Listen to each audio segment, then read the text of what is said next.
accompagner pendant 1h30. Nous allons décrypter ensemble l'actualité politique, parlementaire et l'actualité dans nos régions. La justice de proximité constitue l'une des priorités de l'action gouvernementale. C'est ce qu'a déclaré Jean Castex il y a encore quelques jours. Cette justice qui doit permettre de lutter contre les incivilités du quotidien. Et c'est justement l'objet d'un texte qui est examiné aujourd'hui au Sénat. On va en parler avec son rapporteur, le sénateur de l'Aveyron, Alain Marc. Il est avec nous ce matin. Dans une demi-heure, notre invité politique, ce sera Emmanuelle Wargon, la ministre déléguée chargée du logement. Et puis enfin, dans le Club des territoires, on parlera des régionales, campagne lancée pour les Républicains qui ont désigné hier quasiment tous leurs candidats. Mais d'abord, en bref, voici les autres informations de ce jeudi 18 février. Il n'y aura pas de zone sans contrôle d'identité. Réponse claire de Jean Castex à la défenseur des droits qui avait proposé d'expérimenter l'arrêt du contrôle d'identité dans certaines zones. Le Premier ministre qui s'exprimait au Sénat lors des questions d'actualité. Le gouvernement va-t-il persister sur le vote anticipé pour la présidentielle? Le texte contenant cette proposition est examiné cet après-midi au Sénat, mais les sénateurs ont retoqué la mesure en commission. L'ancien secrétaire d'État Georges Tron, condamné à 5 ans de prison, dont 3 fermes pour viol et agression sexuelle en réunion sur une collaboratrice de sa mairie de Draveil. Georges Tron qui avait été acquitté en première instance, il a passé la nuit en prison. Et on débute donc avec le sénateur du jour. Bonjour Alain Marc. Bonjour. Merci beaucoup d'être avec nous. C'est vous qui allez nous accompagner pendant cette demi-heure. Vous êtes élu de l'Aveyron, vous êtes membre du groupe Les Indépendants, République et Territoire et vous êtes le vice-président de la commission des lois du Sénat. Et l'actualité est chargée. On commence par dire un mot de la crise sanitaire. Le gouvernement qui dit que la situation est fragile et qu'un rien peut la faire basculer. Olivier Véran va s'exprimer ce soir comme tous les jeudis. Il ne devrait a priori pas annoncer de nouvelles mesures restrictives. Est-ce que le gouvernement a raison de tenir sur cette ligne? Pour cela, je crois qu'il a raison. Ne pas trop s'avancer, ne pas trop écouter des experts qui se contredisent tous les jours sur les médias. Je crois que la bonne solution, c'est de surveiller les chiffres, ce que le gouvernement fait. Et je crois que c'est la bonne mesure parce que en la matière, je ne me vois pas donner des conseils à qui que ce soit. Vous savez, nous, en Aveyron, il y a 10 ou 12 lits de réanimation. Nous avons actuellement 4 personnes en réanimation et ça touche aussi l'Aveyron. Il y a 95 personnes hospitalisées. Donc je crois que nul n'est à l'abri, qu'il faut toujours respecter les gestes barrières. Et puis, ne pas non plus tout confiner. Je crois que la mesure qui a été prise, bien évidemment, nous souhaiterions tous aller dans les restaurants. Nous souhaiterions tous retrouver, aller de nouveau au cinéma, aller au théâtre. Moi, je crois qu'on va attendre un petit peu. Et c'est vrai que de suivre au jour le jour l'évolution de l'épidémie me semble être une bonne chose, oui. Un mot, puisque vous dites en Aveyron, c'est vrai que l'épidémie est peut-être moins présente que dans d'autres départements. Est-ce que vous dites que si mesures restrictives il y a, doivent être territorialisées ces mesures? Oui, je le pense, puisque, par exemple, chez nous, dans notre département, il y a 280 000 habitants et nous sommes le 5e département par la superficie. Donc, la densité est extrêmement faible et le fait d'attraper ce virus-là est un petit peu plus faible qu'ailleurs, mais il ne faut absolument pas négliger les mesures de sécurité et les gestes barrières. On va parler de l'actualité du Sénat. Elle est chargée, cette actualité du Sénat et du Parlement. On va commencer par cet amendement du gouvernement, un amendement qui voulait instaurer un vote anticipé pour la présidentielle. Amendement un peu surprise et amendement qui ne passe pas du tout auprès des sénateurs. On va en parler tout de suite avec Steve Jourdain.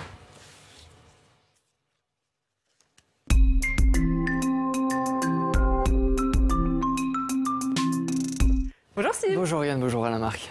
Et on revient donc avec vous sur un amendement déposé au Sénat et qui secoue la scène politique depuis 48 heures. On en parlait sur ce plateau hier matin. Depuis, la sauce est montée, comme on dit. La droite, la gauche, le centre, tout le monde a réagi. Cet amendement, il a été introduit par le gouvernement dans le cadre d'un projet de loi visant à préciser certaines modalités techniques concernant l'élection présidentielle qui se tiendra donc l'année prochaine. Le problème, Lauriane, c'est que cet amendement a été déposé au tout dernier moment par le gouvernement. Les députés ont déjà adopté le projet de loi en première lecture. Les sénateurs doivent l'examiner aujourd'hui même. L'amendement en question, le voici. Article 2, alinéa 15. Les électeurs peuvent, à leur demande, voter de manière anticipée dans l'un des bureaux ouverts à cette fin. En clair, il s'agit pour le gouvernement d'instaurer en France le vote par anticipation, un vote sur machine électronique quelques jours avant la date traditionnelle du scrutin. C'est un dispositif qui n'a encore jamais été mis en place pour aucun scrutin dans l'Hexagone. Mais pour Gabriel Attal, une promesse est une promesse. Écoutez. Encore une fois, il y a un engagement dans le cadre de la campagne présidentielle, je crois que c'est attendu par beaucoup de Français, de permettre un vote électronique aux Français qui le souhaitent. Et cet engagement, encore une fois, il est réactivé, il est renforcé par la crise sanitaire qui doit nous conduire à donner davantage de moyens de participer aux élections, comme c'est d'ailleurs le cas dans un grand nombre de pays, y compris chez nos voisins. Et Steve, les sénateurs sont revenus à la charge hier. Ouais, ils sont pas contents. C'était au micro hier d'Alexandre Poussard. Philippe Bas, ancien président de la commission des lois, a expliqué les raisons de l'opposition des sénateurs à cette mesure. Écoutez-le. Le code électoral, c'est la sécurité du vote, c'est la sincérité du vote. Et on ne peut pas improviser un dispositif qui peut potentiellement toucher des millions d'électeurs, comme ça, en déposant au petit matin, sans en parler avec l'Assemblée nationale, sans en parler avec les partis politiques, sans en parler avec l'association des maires qui vont devoir gérer le scrutin, à quelques mois d'une élection présidentielle, l'élection maire de toutes les élections, un système qui n'a pas été suffisamment concerté, étudié, y compris sur le plan constitutionnel. Le Conseil d'État n'a même pas été amené à donner son avis. Vous comprendrez que la représentation nationale, on veut faire un travail sérieux. On ne peut pas rentrer dans ce sujet de cette manière-là. Alain Marc, mon petit doigt me dit que Philippe Bas va voter contre cet amendement, vous aussi ? Bien sûr. Hier en commission, d'ailleurs, nous l'avons rejeté quasiment à l'unanimité. Seul un membre de la majorité présidentielle l'a voté. Il pose plusieurs problèmes, cet amendement. Il pose un problème d'abord de modalité. Il a été déposé au dernier moment par le gouvernement à l'Assemblée. Il nous arrive, ça c'est quelque chose que nous n'aimons pas trop parce que nous aimons quand même aussi que l'exécutif tienne compte de ce que pense à la fois l'Assemblée mais aussi le Sénat. C'est quelque chose d'extrêmement important parce que derrière il y a des problèmes d'organisation. D'autre part, on peut se poser aussi le problème de la sécurité. Un avis, je crois, du Conseil d'État avait déjà dit que les 60 et quelques machines qui existent en France pour certaines villes, on devait faire un moratoire sur ce sujet-là. Et aujourd'hui, on nous ressort cette mesure. Il y a des mesures toutes simples, enfin des problèmes tout simples. Comment assurer la sécurité de ces machines entre le jour où l'on vote et le jour où on va constater le résultat sur ces machines-là? Qui est-ce qui va assurer cette sécurité-là? Ce qui vous pose problème, c'est le vote électronique? C'est ça qui pose problème? Alors, le vote électronique, si c'est pas... par anticipation. Et puis, par anticipation, il peut y avoir, bien évidemment, si les machines étaient mises en réseau, il peut y avoir un problème. Vous savez qu'on peut hacker un petit peu tout aujourd'hui. Mais ce n'est pas le seul problème. Même si les machines sont indépendantes, les machines elles-mêmes, il faut qu'elles soient agréées. Alors je ne voudrais pas faire un petit peu d'humour et dire que des marchands de machines ont exercé un lobby absolument essentiel ou très important auprès du gouvernement pour arriver à les vendre. Mais ce que je me dis, c'est que la sécurité du vote n'est pas assurée, que d'autre part, si aujourd'hui on argue de cela en pleine période de pandémie, il faudra bien que les gens se déplacent vers l'endroit où se trouvent ces machines à voter. Donc cela me paraît absolument inopportun aujourd'hui. Est-ce qu'il y a aussi... peut-être un problème de constitutionnalité avec ce vote par anticipation? Certains électeurs votent avant, d'autres après. Il y a peut-être une rupture d'égalité? Il y a peut-être une rupture d'égalité. C'est ce que, franchement, les initiateurs d'une telle initiative ils auraient pu vraiment se renseigner auprès du Conseil d'État et du Conseil constitutionnel. Peut-être aussi un problème de culture politique, c'est ce que nous disait Bruno Retailleau. On n'est pas des Américains, nous ne sommes pas des Américains. Comme la dernière élection américaine l'a montré, il y avait un nombre considérable de votes par correspondance. Nous, le vote par correspondance avait été écarté dans les années, je crois, 70, parce qu'il donnait lieu à de nombreuses fraudes. Nous ne voulons pas cela. Et puis, si l'on dit que les modalités permettraient une plus grande participation, c'est absolument faux parce qu'on se rend compte que, par exemple, au moment des élections présidentielles, on a une participation très importante, souvent autour de 80% des électeurs qui se déplacent pour voter pour le président. Donc, les modalités ne changent rien. Vous pensez que le gouvernement va le maintenir, cet amendement ? Je pense qu'au Sénat, de toute façon, il ne sera pas adopté, qu'il sera difficile pour lui de Est-ce que le gouvernement de le reculera maintenir. avant même le vote du Sénat ou pas pour vous? Ah, ça, je ne sais pas. Je ne lis pas dans le marc de café. Est-ce que si c'est le cas, si cet amendement, vous allez le rejeter, mais est-ce que vous dites qu'il faut une nouvelle lecture à l'Assemblée nationale en bonne et due forme? Parce que c'est pas possible, de la manière dont il a été introduit, cet amendement, que le texte se passe comme ça. Ce qu'a proposé Alain Richard, qui lui a voté, puisqu'il est membre de la majorité présidentielle, il a proposé que nous ne soyons plus en procédure accélérée.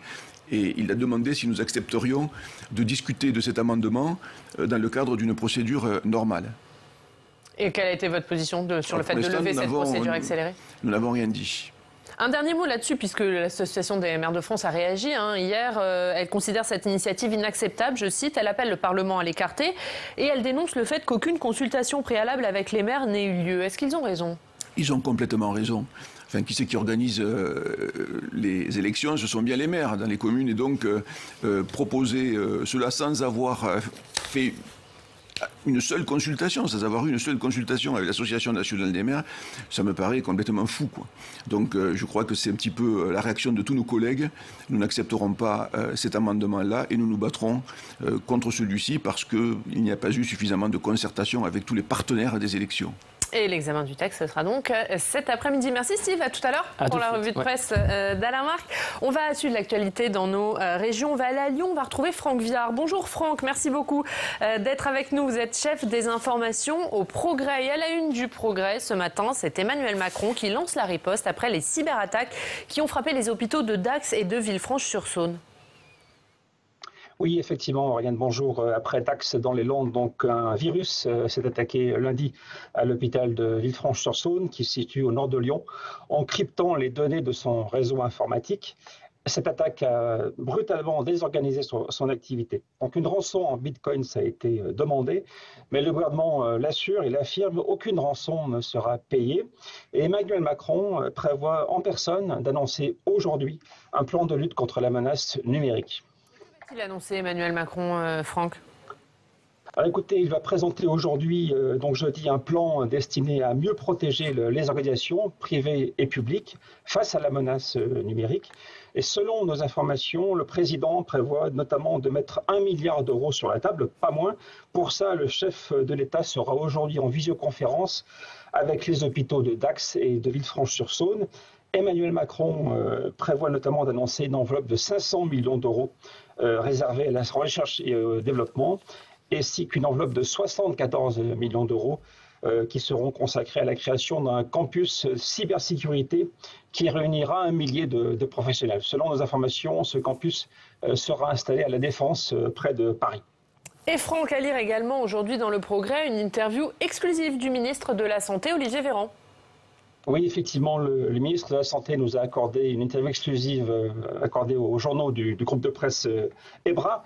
Dans cet entretien, le ministre répond aux questions, aux attaques, aux critiques naturellement, et il affirme notamment que la question du passeport vaccinal est légitime mais trop précoce, c'est ce qu'il dit.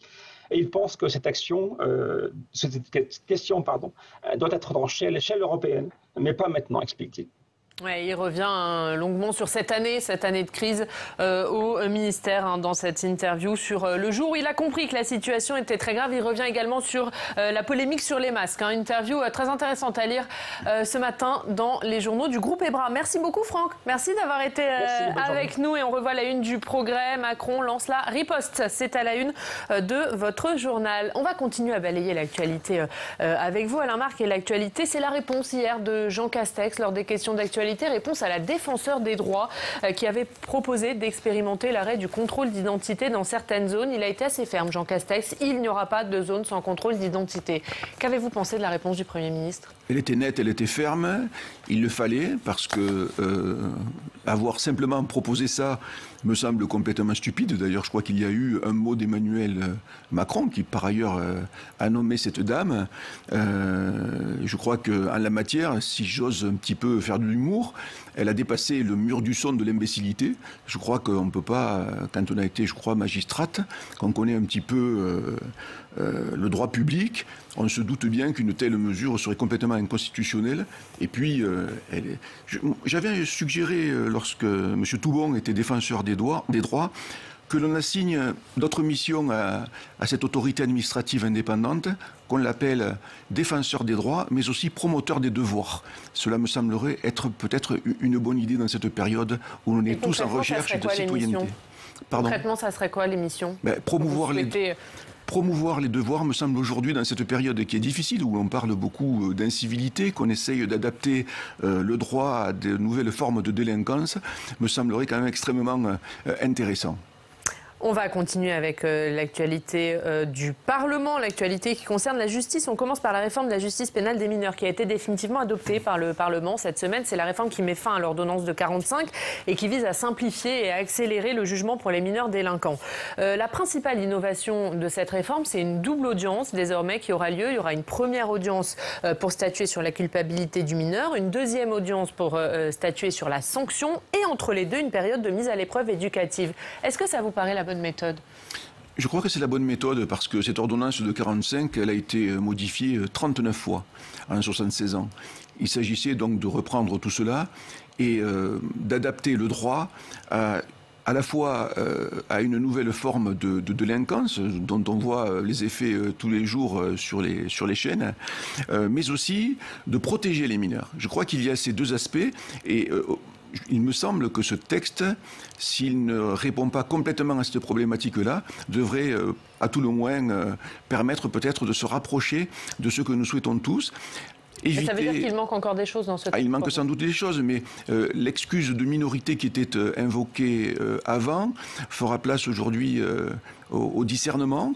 Et je crois que c'est quelque chose d'absolument essentiel parce que des jeunes de 16 ans peuvent être parfaitement conscients de ce qu'ils font et conscients aussi des procédures qui sont engagées à leur encontre. Et je crois que c'est ça qui est important. Le Sénat qui souhaitait repousser l'application de cette réforme, elle était initialement prévue pour entrer en vigueur au 31 mars. Le Sénat a demandé le 30 septembre et le gouvernement a dit oui. C'est ce qui a été voté d'ailleurs lors du texte final. Est-ce que c'est une victoire pour le Sénat?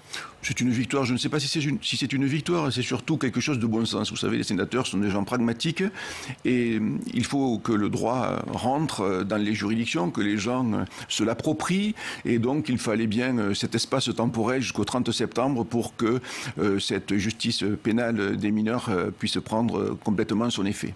L'autre actualité, elle vous concerne de plus près, c'est le texte sur la justice de proximité, texte qui est examiné aujourd'hui en séance, texte dont vous êtes le rapporteur. D'abord, en quelques mots, quel est l'objectif de ce texte? Alors, il y a plusieurs objectifs. Aujourd'hui, lorsque ce sont surtout les alternatives aux poursuites judiciaires. Lorsque un juge prononce un TIG, un travail d'intérêt général, l'espace temporel entre le prononcé de la peine et le fait d'effectuer le TIG est de 18 mois. Il s'agit donc de raccourcir cet espace temporel parce qu'il est évident que le bénéfice pédagogique d'un TIG qui est effectué trop longtemps après le prononcé de la peine, cet effet pédagogique est complètement nul. Il s'agit donc par certaines mesures de rapprocher cela, le prononcé de la peine et le fait d'effectuer le TIG, mais il y a aussi d'autres mesures comme le fait on en parlera tout à l'heure, mais il y a plusieurs petites mesures aussi, le fait de pouvoir condamner quelqu'un à verser jusqu'à 3 000 €, une contribution citoyenne vers des associations, par exemple de défense aux victimes, mais aussi redonner ce qui est actuellement le cas, un peu plus de pouvoir au directeur des SPIP, des services de probation et d'insertion, par rapport au juge d'application des peines. Voilà. Jean Castex, le Premier ministre, il a dit encore il y a quelques jours, il était en déplacement à Valenciennes sur ce sujet, il a dit faire de la justice de proximité une priorité de l'action gouvernementale. Il y a eu des créations de postes dans le projet de loi de finances 2021, une augmentation des effectifs d'environ 5%. Est-ce que vous dites que sur ce sujet, le gouvernement agit vite et est-ce qu'il agit bien ? Alors, cette augmentation des moyens était absolument nécessaire, à l'évidence, puisque je suis rapporteur pour avis du budget de l'administration pénitentiaire, entre autres. C'est vrai qu'il la fallait. Par contre, cette justice de proximité n'est pas vraiment une justice de proximité. D'ailleurs, lui-même s'était trompé, puisqu'il avait à un moment évoqué le fait d'avoir des juges de proximité, instance qui a disparu en 2017. Donc le garde des Sceaux ensuite a corrigé en disant qu'il ne s'agissait pas de créer un nouvel ordre judiciaire. Mais concrètement, on en est où? Parce que c'est vrai qu'il y a quelques mois, Jean Castex a dit, au moment même où il a annoncé l'augmentation du budget de la justice de 8%, d'ailleurs, au même moment, il a dit on va créer des juges de proximité. Ça on est où? Du coup, ça se fera pas? Ça ne se fera pas puisque ça avait été déjà fait, supprimé en 2017. Ça avait été fait par la loi Perben. C'est ça. En 2001 et supprimé en juillet 2017. Et supprimé en 2017, donc ça ne va pas revenir. C'est bien ce qu'a précisé le garde des Sceaux lors d'une interview ou lors de réponses aux questions. Et même lors d'une audition par la commission des lois. Peut-être. Oui. Donc ça c'est derrière nous, les juges de proximité. C'est derrière nous. Dans son discours de politique générale au mois de juillet, Jean Castex, il avait beaucoup parlé quand même de cette justice de proximité. Il disait que dans beaucoup de territoires, la délinquance, les incivilités, ce qui constitue la tranquillité publique, gâche la vie des gens et que faute de réponse judiciaire, une forme d'impunité s'est installée. Est-ce que ce texte, il répond à la promesse de Jean Castex de mettre fin à cette forme d'impunité? Alors, peut-être pas complètement parce que vous savez qu'a été créée fin 2018 une agence des TIG, des travaux d'intérêt général. Il y a beaucoup de prononcés de travaux d'intérêt général. Par contre, il n'y a pas suffisamment d'institutions qui veuillent accueillir ces gens-là. Donc, on travaille aujourd'hui beaucoup à cela. Et tant que nous n'aurons pas un volume suffisant d'institutions, on parlait tout à l'heure d'un conseil régional ou autre qui veulent accueillir ces TIG, eh bien nous aurons ce problème-là. Il y a aussi d'autres possibilités, comme ce qu'on appelle les TNR, c'est-à-dire les travaux non rémunérés, qui sont à la main du procureur et qui peuvent très rapidement être mis en œuvre. Donc il y a plusieurs formes, si vous voulez. Mais ça veut dire qu'aujourd'hui, on ne répond toujours pas concrètement à ces incivilités de la vie quotidienne, pour reprendre l'expression de Jean Castex? On espère y répondre par ce texte, mais simplement en partie. Je crois que ce n'est pas le grand soir de la justice de proximité que ce texte-là. Par contre, par certaines petites mesures, certains petits pas, le fait aussi d'avoir des amendes minorées qui aujourd'hui ne sont jamais recouvrées, est quelque chose d'intéressant. Il vaut mieux peut-être, si quelqu'un est condamné à 600 € d'amende, qu'on lui demande de rembourser 10 ou 15 € par mois, plutôt que de le déclarer au bout de quelques mois insolvable. Et donc, ce prononcé de peine n'aura eu aucun effet pédagogique sur la bêtise qu'il a faite. En dernier mot, vous avez beaucoup parlé de ces travaux d'intérêt général, que vous le disiez. Hein, le texte vise à fluidifier. Lors du déplacement à Valenciennes, il y avait Xavier Bertrand, le président de la région Hauts-de-France, et lui, il avait une proposition qui n'avait pas été retenue, c'est mettre à disposition des travaux d'intérêt général au sein du conseil régional. Est-ce que pour vous, c'est un bon moyen de renforcer le partenariat avec les élus? Puisque Xavier Bertrand, il dit que sur ce sujet, il faut renforcer le partenariat avec les élus. Alors qu'il faille renforcer le partenariat avec les élus, c'est une évidence. C'est vrai que dans nos communes, dans nos conseils départementaux, pourquoi pas les conseils régionaux comme lui le propose, on peut recevoir d'ailleurs des TIG, mais je crois qu'il faut qu'il y ait beaucoup plus aussi de pédagogie de la part à la fois de l'institution judiciaire et pourquoi pas de l'agence des TIG, de façon à ce que ceci soit accueilli beaucoup plus favorablement. Parce que ce n'est pas toujours le cas, c'est un petit peu difficile. Et puis il faut que les SPIP, les services de probation et d'insertion, se rapprochent de ces institutions-là, de nos collectivités, de façon à ce que celles-ci puissent accueillir plus facilement des TIG.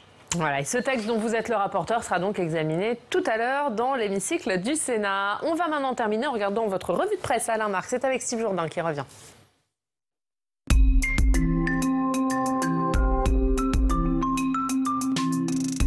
Et dans la presse de l'Aveyron, ce matin, Steve, le port du masque obligatoire jugé illégal. Oui, la préfète de l'Aveyron, sommée par la justice de revoir sa copie. Le tribunal administratif a reconnu lundi que son arrêté imposant le port du masque dans l'ensemble des lieux publics, sur l'ensemble des voies publiques et sur l'ensemble du département était beaucoup trop général, trop peu proportionné à la situation. La préfète a donc pris un nouvel arrêté. Le port du masque sera finalement obligatoire que dans certaines communes et non plus sur l'ensemble du territoire. Alain Marc, vous comprenez la décision de la justice ? Oui, je la comprends. Connaissant bien l'Aveyron, dont je suis issu, 5e département de France par la superficie, 280 000 habitants, donc très faible densité de population. Je pense que de cibler certaines communes qui sont un peu plus denses en population me paraît peut-être justifié. Effectivement, quand on va se promener sur des chemins ruraux qui sont donc où normalement on devrait mettre le masque alors qu'il n'y a personne à 300 mètres devant vous, 300 mètres derrière vous, ça me semble juste de l'avoir à la poche si on croise quelqu'un et donc d'anticiper, mais par contre de ne pas l'avoir à tout moment partout. On reste dans l'Aveyron évidemment et on va bientôt pouvoir rouler plus vite. Peut-être bientôt un retour aux 90 km/h. Le président du conseil départemental a en tout cas déposé en préfecture un dossier pour faire repasser certaines routes départementales à 90. Pour l'instant, pas de réponse de la préfecture. Alain Marc, vous êtes plutôt 80 ou 90 ? Écoutez, d'abord, je suis président de la commission des routes au conseil départemental. Donc ça tombe bien pour cette question. Je suis favorable aux 90 à l'heure parce que il me semble que pour des portions de route qui sont absolument droites, où il y a peu de croisements, le 90 à l'heure me semble indiqué. Parce que sinon on a l'impression de ne pas avancer. Et vous savez que cela augmente assez considérablement, donc de plus de 10%, le temps de trajet. Et quand nous sommes dans des endroits isolés, l'Aveyron est extrêmement grand, je l'ai dit tout à l'heure, au niveau superficie, que l'on se déplace d'un endroit à l'autre pour son travail ou pour d'autres raisons, eh bien, il convient de pouvoir s'y rendre pas très vite, mais dans de bonnes conditions, et dans de bonnes conditions de sécurité, mais aussi à une allure qui soit acceptable. Et je crois que 90 à l'heure sur beaucoup de routes du département me semble à peu près logique. Et redonner la main au département sur cette question, ça a été une bonne décision ? Je crois que c'est une bonne décision. Alors il faut encore que Madame la Préfète donne son aval, mais je crois que c'est une bonne décision que de passer à 90 à l'heure pour beaucoup de portions de route. On va terminer avec la colère des agriculteurs. Oui, cette manifestation organisée hier sur le viaduc de Millau. Plusieurs centaines d'agriculteurs ont défilé pour protester contre la prochaine réforme de la PAC, la politique agricole commune. Une PAC qui pourrait notamment aboutir à la baisse des aides dites couplées. Ce sont des aides accordées à certaines exploitations. Alain Marc, vous la comprenez ? Vous la partagez peut-être, cette colère des agriculteurs ? Je comprends tout à fait cette colère. J'étais hier donc bloqué ici au Sénat pour le travail dont nous avons parlé tout à l'heure. Sinon, je serais venu bien évidemment manifester avec eux. Il est évident que nous avons quand même des agriculteurs et nous avons l'élevage en Aveyron qui mobilise chacun des agriculteurs 365 jours sur 365. Ce sont des gens qui nous nourrissent, qui travaillent 70, 80 heures par semaine et donc toute l'année. Et je crois que si les aides européennes doivent servir à quelque chose, elles doivent servir à cela, à maintenir nos exploitations à flot, ce qui n'est pas le cas. Les gens ne sont pas franchement très riches et ils ont besoin de ce soutien. Pourquoi ? C'est important pour la nation, parce que nous avons un territoire national qui est extrêmement maillé.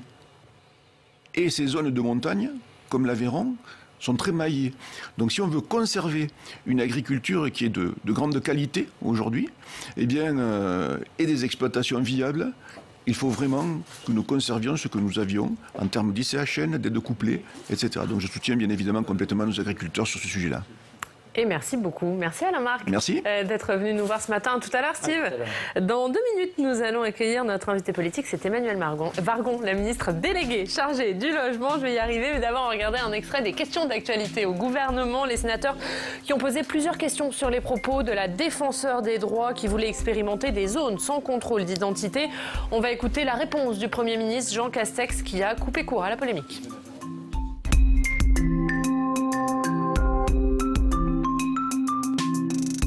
Dans leur immense majorité, les Français sont bien conscients de la nécessité de lutter contre l'insécurité qui les menace. Ils savent que les forces de l'ordre interviennent avec beaucoup de difficultés dans certains quartiers. Et ils ne demandent pas moins de police, bien au contraire. La discrimination n'a pas sa place dans notre pays, dans notre République. Mais la proposition de Madame la défenseure des droits n'est qu'un renoncement.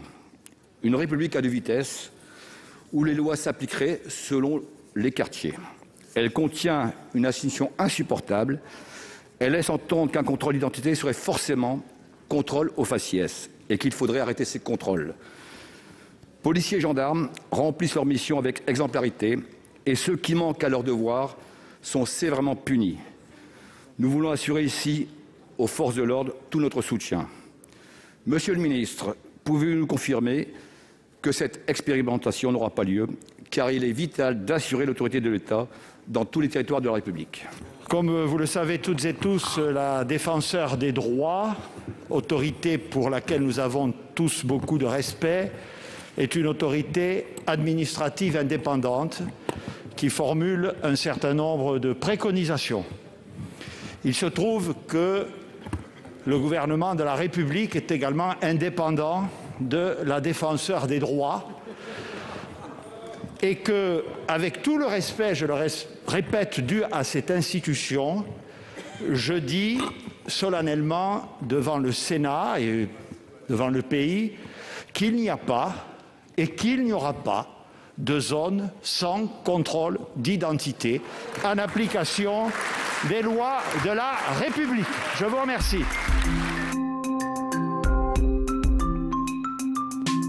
Et notre invité politique ce matin, c'est Emmanuelle Wargon. Bonjour. Bonjour. Merci beaucoup d'être avec nous, ministre délégué chargé du logement. On est ensemble pendant 20 minutes pour une interview en partenariat avec la presse quotidienne régionale, représentée par Julien Lécuyer de La Voix du Nord. Bonjour Julien. Bonjour Oriane, Madame la ministre, bonjour. Et on commence donc par l'actualité, et c'est toujours la crise sanitaire. On attend Olivier Véran ce soir à 18h, qui a priori ne devrait pas annoncer de mesures restrictives, vous allez nous le confirmer. Un rien peut faire basculer la situation, a dit hier Gabriel Attal à l'issue du Conseil de défense. Est-ce que ça veut dire que le gouvernement redoute un relâchement des Français ? Ça veut dire que pour l'instant, nos mesures de gestion de la crise sanitaire fonctionnent. On est sur un plateau élevé, mais on est dans une forme de stabilité. Ça veut surtout dire que chacun d'entre nous doit continuer à respecter les gestes barrières, les mesures de type couvre-feu. C'est important parce que c'est ça qui nous permet de rester dans cette situation-là et de ne pas avoir à restreindre plus nos libertés. Les épidémiologistes restent très alarmistes sur la situation en mars, compte tenu de la progression du variant. On est toujours dans la philosophie au gouvernement de passer par ce qu'on nomme le trou de souris. Notre objectif, c'est d'abord un objectif sanitaire de protection de la santé de la population. Et en respectant cet objectif sanitaire, de trouver la voie de passage qui nous permet de continuer à vivre, de continuer à notre économie de fonctionner et à chacun d'entre nous de mener la vie la plus normale possible pendant cette période de virus. C'est cette voie de passage, ce fameux trou de souris, cette voie qui est étroite mais qui existe et qui pour l'instant fonctionne plutôt bien. On pourrait quand même penser à des mesures territoriales quand même pour contrer certaines émergences. Je pense notamment à ma région, à Dunkerque, qui est particulièrement touchée par le variant anglais. Alors on n'exclut absolument rien, vous le savez, nous avons déjà pris dans les phases précédentes, des mesures territorialisées avec des heures différentes sur l'application de certaines mesures. Donc ça n'est pas du tout exclu et de toute façon la situation est réévaluée quasiment au quotidien. Et ça veut dire qu'il pourrait y avoir des annonces de mesures territorialisées ce soir ? Olivier Véran fait une conférence de presse en général chaque semaine. Il y a des annonces régulièrement et donc on va voir ce qui se passe ce soir. Allez, on va parler de vos dossiers, ils sont nombreux. Emmanuelle Wargon, on va commencer par la construction de logements. Il y aura une nouvelle réglementation environnementale qui va s'appliquer à tous les logements neufs. Est-ce que vous pouvez nous dire en quoi elle va consister ? Oui, bien sûr. Moi, je suis très fière que cette réglementation environnementale arrive. C'est une réglementation qui va nous aider à ce qu'il y ait moins d'émissions de gaz à effet de serre, moins de carbone dans la construction et dans le bâtiment en général. Elle va permettre d'avoir des exigences plus fortes sur la consommation d'énergie, donc d'électricité, de gaz, de toutes les formes d'énergie quand on chauffe un bâtiment, un logement, avec une meilleure isolation, donc besoin de moins d'énergie. Elle va nous permettre d'accélérer la sortie des énergies fossiles dans le bâtiment pour atteindre notre trajectoire de décarbonation. Et puis, c'est une grande innovation. Excusez-moi, Madame Wargon, c'est quoi l'objectif exactement ? Je finis juste sur... Et après, je réponds à la question. Et donc, une consommation plus faible des bâtiments. Et puis, pour la première fois, on s'intéresse au bilan carbone de la construction, c'est-à-dire du process de construction lui-même et des matériaux. Et ça, c'est une innovation. L'objectif, c'est d'atteindre les engagements que nous avons pris pour l'accord de Paris, qui sont transcrits dans une stratégie nationale, s'appelle la stratégie nationale bas carbone. Elle prévoit qu'on réduise les émissions de gaz à effet de serre des bâtiments. Et cette réglementation qui s'applique au neuf, le neuf c'est 1% du parc de logements chaque année. Donc cette réglementation va nous aider parce que tous les bâtiments neufs qu'on va construire à partir de l'entrée en vigueur l'année prochaine seront plus économes en énergie et émettront moins de carbone. Et donc l'objectif, c'est l'objectif chiffré, j'entends. L'objectif chiffré, c'est de réduire de 35% les émissions de gaz à effet de serre du secteur de la construction, ce qui fait environ 28 millions de tonnes de CO2 évitées. À quel horizon ? 2030 2030. Okay. Un mot juste sur l'entrée en application. Vous dites l'année prochaine, ça veut dire que c'est décalé l'entrée en application ? Oui, nous avons beaucoup consulté, concerté, discuté dans cette dernière phase. Nous avions présenté les grandes orientations avec Barbara Pompili en novembre. Et suite à ces discussions avec tous les professionnels, j'ai décidé de décaler la date d'application au 1er janvier 2022 pour que chaque filière ait le temps de se préparer dans de bonnes conditions. Vous rencontrez tout à l'heure en visioconférence les acteurs de la construction. On a senti quand même chez eux des inquiétudes, et notamment concernant le coût de la construction, lié justement à la nouvelle réglementation environnementale. Comment vous comptez les rassurer ? Alors d'abord, c'est normal que des questions se posent. On change de réglementation sur la construction des bâtiments tous les 10 ans. Et là, on fait un saut qualitatif vraiment très important. On aura l'une des réglementations les plus ambitieuses d'Europe. Ensuite, les calculs de surcoût ont été faits. On a essayé de quantifier avec les différentes filières professionnelles si ça allait renchérir le coût de la construction. On est maintenant en hypothèse entre 3 et 5% au maximum de surcoût potentiel. Et nous avons l'expérience de la dernière réglementation. Elle date de 2012. Il y avait une hypothèse de surcoût entre 10 et 15% qui ne s'est pas réalisée. En fait, il n'y a pas eu de surcoût après 2012. Donc, il y a aussi beaucoup d'innovation dans les filières, beaucoup d'innovation dans les processus de construction. Et donc, le plus probable, c'est que les filières s'adaptent et que finalement le coût de la construction reste maîtrisé. Donc vous ne craignez pas tout de même que ce surcoût, malgré tout, qui va exister dans tous les cas, c'est assez logique, ne se répercute pas sur, in fine, les prix de l'immobilier en eux-mêmes ? Non, je crois qu'on a la possibilité d'absorber dans la filière, dans la somme du prix du foncier et du prix de la construction, un prix qui reste maîtrisé. Évidemment, pour les opérations de type logement social, de toute façon, le prix de sortie est maîtrisé. Par ailleurs, le marché immobilier est moins à la hausse en ce moment que dans les périodes précédentes. Donc, je pense que l'équation est plutôt favorable à ce qu'on ait un maintien des prix. Est-ce qu'il y aura des exceptions ou tout le monde sera logé à la même ancienne ? Ou pour certaines constructions particulières, vous dites qu'il y aura certaines exceptions ? Alors, il n'y a pas d'exception, mais par contre, tout ceci est très phasé dans le temps. C'est-à-dire tout ne s'applique pas brutalement au même moment. Certaines dates ne sont pas les mêmes pour les maisons individuelles et pour les immeubles collectifs. Et nous avons des paliers qui permettent au secteur de la construction de progresser étape par étape. Donc une première partie de la réglementation rentre en vigueur au 1er janvier prochain. Le reste, quel type de construction ? Pour la réduction de consommation de 30% des bâtiments, ça c'est dès janvier prochain. Pour les maisons individuelles, la sortie du gaz commence dès janvier prochain avec des mesures de transition pour les lotissements déjà viabilisés, par exemple. Et ensuite, on a un palier important en 2025, puis 2028. Donc je crois qu'on a trouvé le bon point d'équilibre entre ambition et progressivité, mais ça va être une petite révolution dans la construction. Vous avez une autre ambition que j'ai lue récemment, qui est celle de construire 250 000 logements sociaux en 2 ans. Alors, j'ai regardé un petit peu les chiffres et je voyais qu'en 2020, il y avait 380 000 logements qui avaient été autorisés. C'est une baisse quand même substantielle, de moins 14% de permis de construire en moins par rapport à l'année 2019. Et moins de 90 000 logements sociaux ont été agréés en 2020. Enfin, concrètement, on a du mal à voir comment vous êtes capable, à l'heure actuelle, de respecter cet objectif. Alors, vous avez raison, c'est un très gros défi. Et ce n'est pas un défi que je me lance toute seule, c'est un défi que nous allons relever avec beaucoup d'acteurs. C'est un très gros défi parce que 90 000 logements sociaux l'année dernière, si on veut en faire 250 000 en 2 ans, ça veut dire qu'il y a une marche importante à franchir. Mais ça n'est pas que ma volonté. C'est aussi la volonté des bailleurs sociaux, de l'Union sociale de l'habitat qui regroupe tous les bailleurs sociaux. C'est aussi la volonté de la Fédération française du bâtiment. C'est aussi la volonté des promoteurs. Et ça devient progressivement la volonté des élus parce que pour discuter beaucoup avec des maires, avec des présidents ou présidentes d'agglomérations, de communautés de communes, la prise de conscience est là qu'on est en train de prendre un peu de retard sur la construction en général et construction de logements sociaux. Après, tout ça est une question de projet concret. Où on les construit ? Comment ? Quel type de construction ? pour qui? Et ça doit s'ancrer dans les débats locaux, ça doit s'ancrer dans une vision de l'urbanisme. 2020 a été une année très particulière, évidemment avec le Covid, mais aussi avec des élections municipales qui ont duré 4 mois entre le premier tour et le deuxième tour, plus le temps d'élire les intercommunalités. Maintenant que les nouvelles majorités sont installées, je pense que nous avons des partenaires avec lesquels on pourra le faire. Alors des partenaires, mais cela dit, il y a des réticences, voire des réactions. On sait que vous n'avez pas forcément la cote auprès de quelques maires du Val-de-Marne qui se sont élevés contre vous au sein d'un collectif qui s'appelle un collectif pour un urbanisme maîtrisé et qui mettent en jeu deux objectifs contraires, qui est l'un qui est de préserver des espaces verts et en même temps de construire plus de logements sociaux. Qu'est-ce que vous leur répondez à ces maires?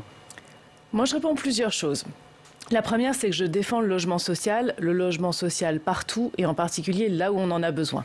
Je ne fais qu'appliquer une loi qui est une loi ancienne, qui date de 2000, qui est la loi dite SRU, avec son fameux article 55 qui prévoit l'obligation de construire des logements sociaux jusqu'à 25% des logements dans les zones dites tendues, c'est-à-dire dans les endroits où il y en a besoin. Et ça me paraît normal de faire respecter cette loi, et c'est une loi de la République. Je souhaite même qu'on la prolonge puisqu'elle s'arrête en 2025.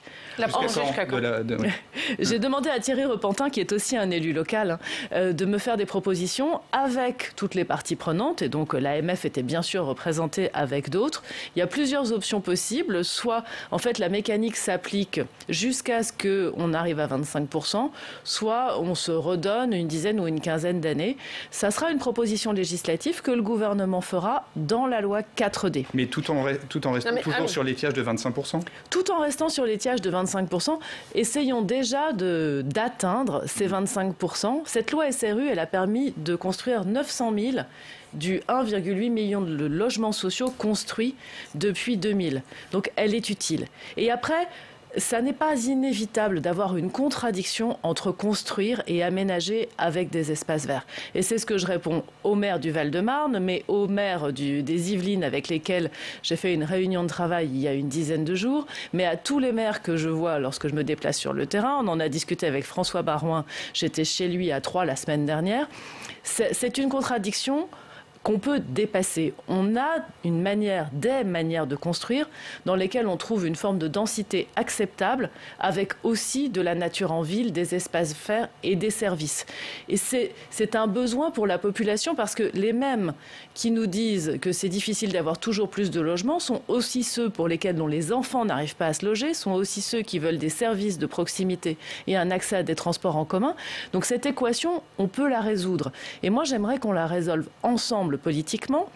J'ai lancé une démarche qui s'appelle « Habiter la France de demain », parce que je pense qu'il faut qu'on invente tous ensemble comment est-ce qu'on veut vivre en France demain. Vivre en France dans les grandes villes, dans les centres des grandes villes, dans les périphéries, dans les villes moyennes. C'est évidemment pas la même chose dans le Val-de-Marne et à Dunkerque. Comment on fait dans la ruralité?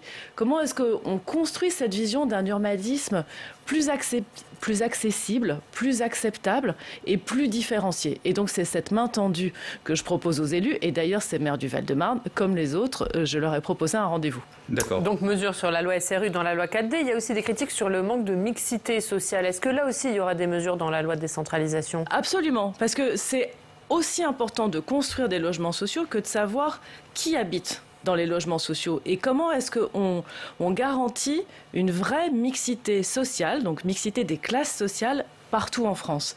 La mixité sociale, c'est l'un des éléments très importants du vivre ensemble. En fait, ça fait vraiment partie de nos principes républicains, si je peux dire.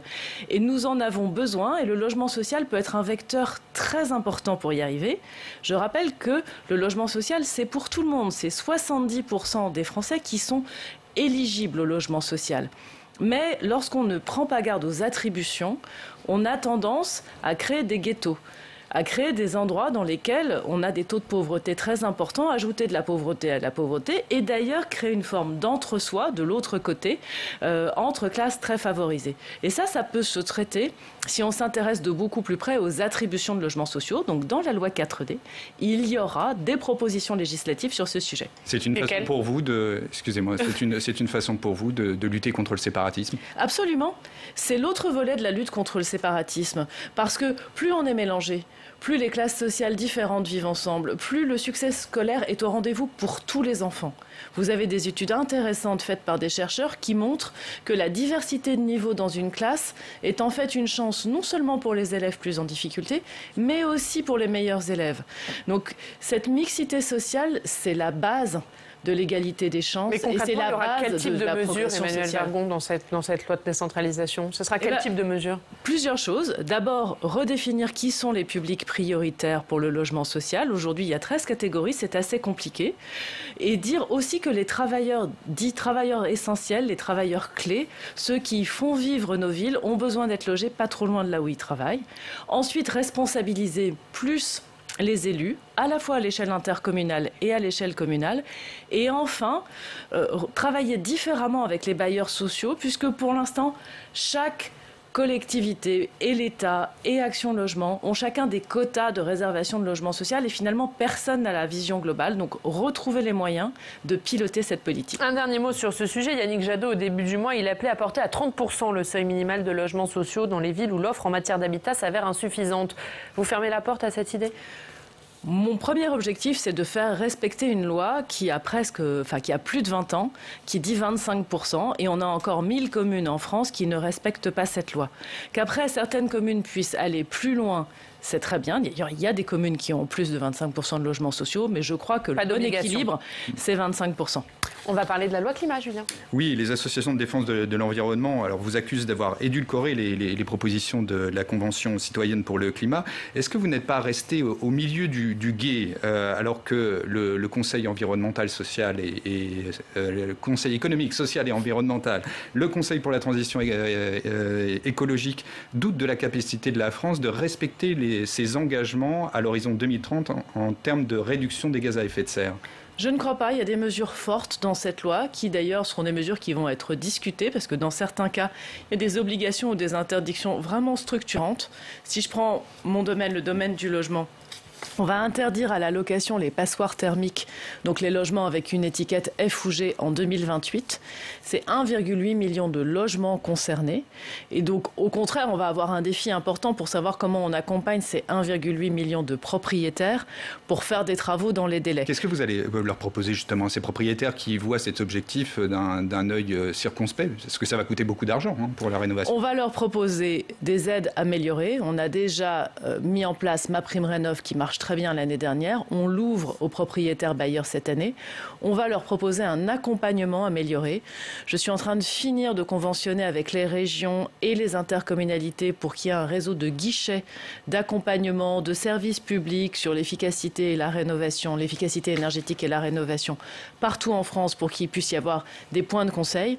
Et puis, on va les aider à financer le reste à charge. Quand il y a du reste à charge privé, en complément des aides publiques, comment fait-on pour financer? J'ai demandé à Olivier Sichel, avec Bruno Le Maire, de nous faire des propositions sur ce sujet. C'est le directeur général délégué de la Caisse des dépôts.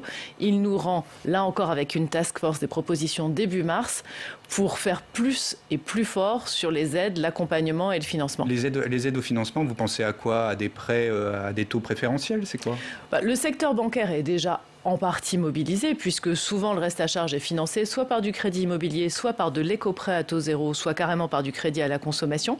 Mais on peut aller plus loin avec des offres intégrées qui préfinancent totalement, éventuellement le fait de jouer sur la baisse de la facture compensée par un crédit, ou éventuellement même des propositions plus innovantes. Donc voilà, j'attends ces propositions. Autre question, c'est que vous avez les associations, elles encore, ont salué, c'est vrai, le nouveau diagnostic de performance énergétique, plus lisible, avec plus d'informations. Il va intégrer le niveau d'émissions de gaz à effet de serre et une estimation de la facture annuelle d'énergie. Cela dit, il pointait le fait qu'à partir de 2023, donc les logements les plus énergivores, ceux qui sont en catégorie G, seraient interdits à la location, mais ceci ne représente qu'environ 90 000 logements sur les 4,8 millions de passoires énergétiques. Est-ce que ce n'est pas un seuil trop faible? On interdit à la location toutes les passoires thermiques d'ici à 2028. On commence au 1er janvier 2023 avec les pires des pires. C'est même pas toute l'étiquette G, c'est vraiment le bas de l'étiquette G. Effectivement, c'est 90 000, c'est très peu. En 2025, c'est toute l'étiquette G, ça fait à peu près 600 000 logements. En 2028, ce sont les étiquettes F et G. C'est ce que vous me disiez il y a 30 secondes. En fait, c'est ambitieux, il faut accompagner tous ces propriétaires. Donc moi, j'assume complètement de commencer avec un petit volume de logements et de monter progressivement le nombre de logements qui sont interdits à la location. Pour une raison extrêmement simple. Moi, mon objectif, ça n'est pas de sortir des logements du marché locatif. Par ailleurs, je me bats pour qu'on construise des logements, pour qu'on mobilise des logements vacants, pour qu'on transforme des bureaux en logements, parce qu'on a besoin de plus de logements. Mon objectif, c'est que tous ces propriétaires fassent des travaux pour que les locataires, qui sont aujourd'hui locataires de ce qu'on appelle des passoires énergétiques, c'est-à-dire en fait des logements très très mal isolés, qui chauffent autant l'extérieur que l'intérieur quand ils chauffent, qui ont des factures de dingue, parfois plusieurs milliers d'euros par an, mais ça peut aller à 3 000, 4 000, 5 000 euros, tout en ayant un confort absolument lamentable à l'intérieur de chez eux pour que ces locataires puissent vivre correctement. Donc ça n'est pas une mesure punitive. L'idée, c'est d'accompagner. Et pour accompagner, il faut démarrer avec un petit nombre de logements et monter progressivement. On le fait entre 2023 et 2028. Donc, en fait, c'est très ambitieux. Et qu'est-ce qui va se passer pour les locataires de ces logements si le propriétaire refuse de faire les travaux? Ça veut dire qu'ils seront expulsés de leur logement? Non, pas du tout. En fait, le logement ne sera plus considéré comme décent, ce qui veut dire que le locataire peut mettre en demeure le propriétaire de faire des travaux et sinon se retourner vers le juge de proximité pour demander au propriétaire de faire des travaux. Donc c'est une voie de recours pour le locataire. Faire la démarche. Ça sera au locataire de faire la démarche, mais nous, on aura une campagne d'information très exhaustive avec les collectivités, bien sûr, vis-à-vis de ces propriétaires qui en général ne sont pas de mauvaise foi, qui parfois sont des propriétaires modestes. Donc il ne s'agit pas d'opposer les locataires aux propriétaires, mais d'aider les propriétaires à changer. On va terminer avec quelques questions politiques. Julien ? Alors, quelques questions politiques qui concernent par exemple la droite sénatoriale qui a présenté une proposition de loi pour mieux lutter contre les squats et que vous n'avez pas soutenue. Pourquoi ?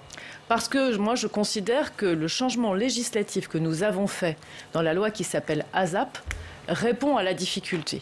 Le changement législatif que nous avons fait, c'est de dire tout squat de résidence, de domicile, de personnes particulières peut être évacué sur plainte. Le propriétaire porte plainte à la police. La plainte est transmise au préfet. Le préfet a 48 heures pour décider et ensuite il mobilise la force publique, même en période de trêve hivernale. Cette loi a été promulguée en décembre. On a écrit une circulaire avec le garde des Sceaux et le ministre de l'Intérieur en janvier.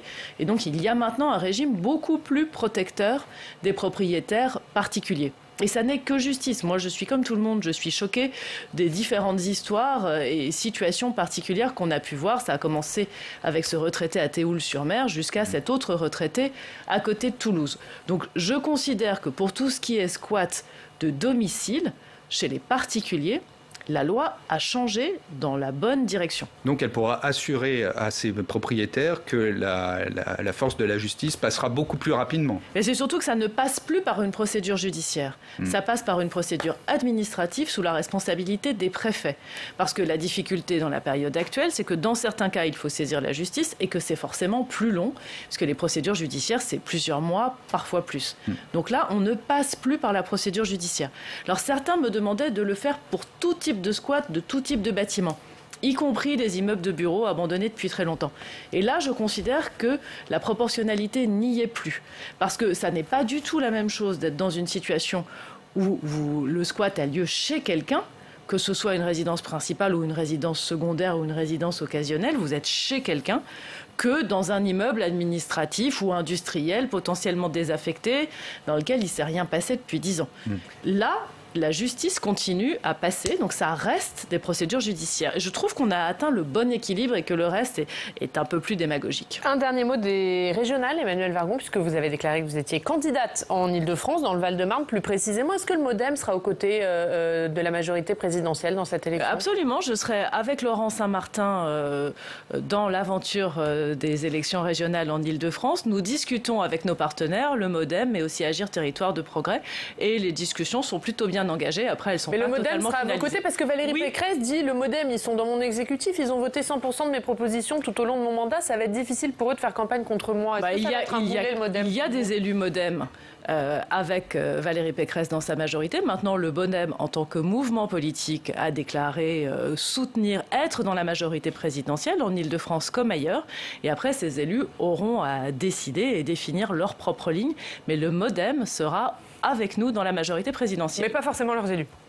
Ça, chaque élu est libre de s'autodéterminer et c'est fort heureux. Et je pense que c'est important qu'on y aille parce qu'on a un projet à proposer aux Franciliens sur la mobilité, sur l'urbanisme, sur l'aménagement du territoire, sur la lutte contre les inégalités. Et voilà, nous porterons une voix qui, j'espère, intéressera les Franciliens. Merci beaucoup. Merci Emmanuel Vargon d'être venu. Merci Julien Orgardain de la Voix du Nord justement sur la situation compliquée à Dunkerque. Une situation qui alarme beaucoup de gens et spécialement cette période où les médecins disent attention, c'est carnaval, ne faites pas n'importe quoi chez vous.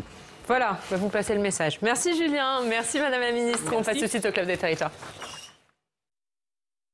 La Mutuelle Nationale Territoriale, la mutuelle des agents des services publics locaux, vous présente le Club des Territoires. NJ, acteur engagé dans la transition zéro carbone des régions, vous présente le Club des Territoires.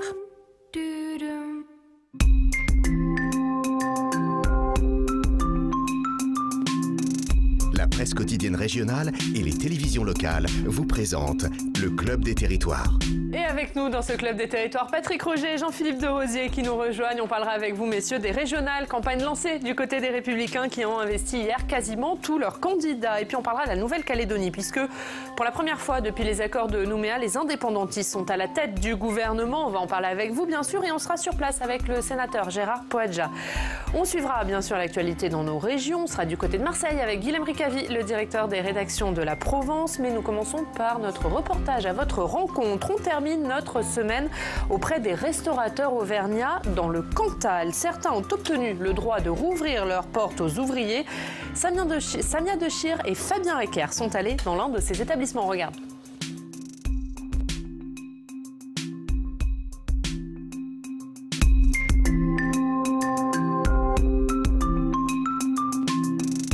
Les températures sont remontées depuis plusieurs jours, mais ces dernières semaines, le Cantal a connu une vague de froid jusqu'à -5 degrés. Alors pour permettre à ceux qui travaillent dehors de manger au chaud, certains restaurants ont eu le droit de rouvrir leurs portes le midi. Auberge Occitane, bonjour. L'Auberge Occitane est un établissement familial. Il est géré par deux sœurs, Karine en salle et Claire en cuisine, aux côtés de leur maman Yvette. Aujourd'hui, il y a betterave, œufs et sardines en entrée. Après, il y a hachis parmentier de poisson et en dessert, tarte au porc. Une formule à 13 €, entrée plat dessert. C'est le concept du restaurant ouvrier. Ouvert à tous, mais surtout fréquenté par les travailleurs des chantiers. Les gens, ils viennent chercher chez nous la convivialité, un tarif abordable, une qualité de produit parce qu'on fait une cuisine traditionnelle. Et après, la gourmandise, parce que j'ai des clients qui sont gourmands et on les gâte. On les gâtait à l'époque quand on était en train de travailler normalement. Après 3 mois et demi sans un seul client en salle, le restaurant a rouvert ses portes lundi avec un protocole bien précis à respecter. Les règles sont c'est une entreprise, une salle, et en quinconce, et espacé de 2 mètres chacun. En tout, 7 ouvriers pourront s'asseoir autour de ces 3 tables ce midi. Tous travaillent sur le même chantier à quelques kilomètres d'ici. L'entreprise de maçonnerie La Brousse construit en ce moment 3 logements sociaux sur ce chantier. Les ouvriers travaillent dehors de 8 h à 17 h 30. Comment ça s'est passé ces dernières semaines avec la fermeture des restaurants sur les chantiers? Ça a été un peu compliqué, entre le froid, la pluie. Au niveau organisation, ça a été très compliqué. Ouais. Après, nous, la chance qu'on a eue, c'est qu'on avait une salle au dépôt où on a pu manger au chaud et à l'abri surtout. Et après, avec la fermeture des restaurants, ce qui nous a manqué, c'est la convivialité entre entreprises. C'est aussi ce qu'on recherche, de ne pas tout le temps être isolé. La réouverture de leur restaurant ouvrier a été un soulagement. À midi, ils retrouvent leur table à l'Auberge Occitane, au chaud. Merci. Merci. ça fait plaisir. On est mieux là que dehors, surtout quand il pleut, quoi. Mais contrairement aux habitudes, personne ne peut s'arrêter au bar pour un apéritif ou un café. Avec seulement 10 clients autorisés à table, la vente à emporter reste indispensable. Cette dérogation à midi, pour nous, est pas rentable. On le fait là pour le plaisir des clients. Peu rentable, cette ouverture soumise à un protocole très strict a découragé plusieurs restaurateurs du Cantal. Au début de l'opération, une vingtaine d'établissements s'est lancée. Ils ne sont plus que 5 aujourd'hui. En fait, il faudrait qu'on allège un petit peu le protocole, qu'on puisse accueillir plusieurs entreprises avec des espaces, bien sûr, respecter les distances, plus de 2 mètres, il n'y a pas de problème. Mais il faudrait qu'on essaye d'accepter plus d'entreprises dans nos restaurants parce qu'en plus, nous avons des petites entreprises et des petits restaurants aussi. Il y a environ 1800 entreprises du bâtiment dans le Cantal. Pour l'instant, seule une vingtaine a pu obtenir le droit de revenir dans l'un des 5 restaurants ouvriers ouverts. L'Union des métiers de l'industrie et de l'hôtellerie espère pouvoir en ouvrir 5 autres la semaine prochaine. Et voilà pour ce dernier reportage de notre semaine en Auvergne. On va débuter ce club. Bonjour Patrick Roger. Bonjour. Et bonjour Jean-Philippe de Rosier. Bonjour. Merci beaucoup d'être avec nous. On débute, messieurs, avec les régionales. On connaît maintenant les dates officielles du scrutin. Vous serez appelés aux urnes les 13 et 20 juin prochains. Et la droite se met en ordre de bataille. Elle a distribué hier ses investitures. On connaît donc quasiment tous les candidats. On voit ça avec Steve Jourdain.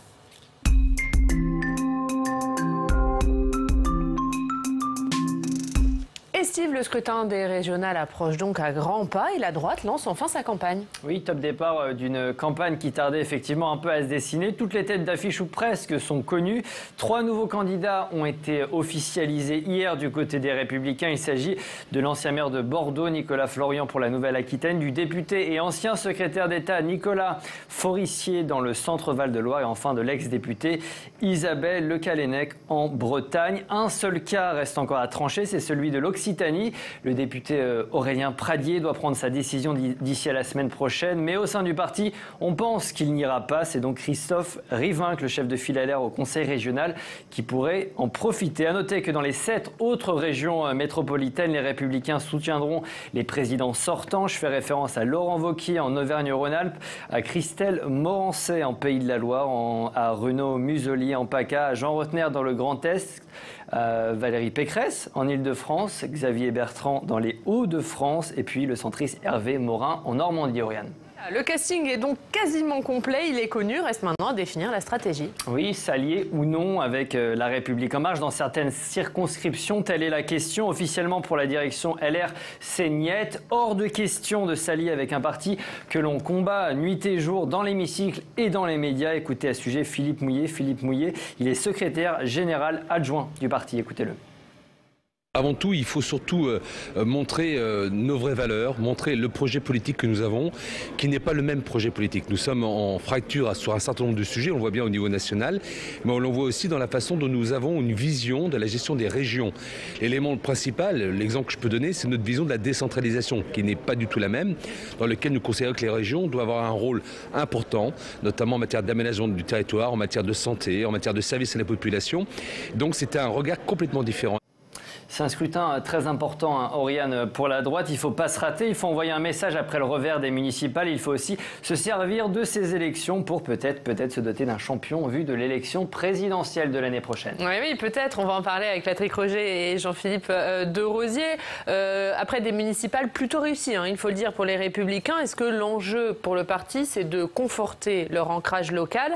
Parce que difficile de se lancer dans la bataille présidentielle si on a perdu les élections locales qui précèdent. C'est un peu le tour de chauffe, les élections départementales et régionales, pour tous les partis, et en particulier pour le parti Les Républicains, parce qu'ils ont beaucoup à perdre, ils dirigent déjà pas mal de régions, ils sont sortants. Parmi ces régions, il y a, entre guillemets, des têtes d'affiche présidentiables, on pense à Valérie Pécresse, on pense à Xavier Bertrand, on pense éventuellement aussi à Laurent Wauquiez, et donc il suffirait qu'ils perdent ou qu'ils ne gagnent pas de façon vraiment confortable pour égratigner substantiellement leur légitimité.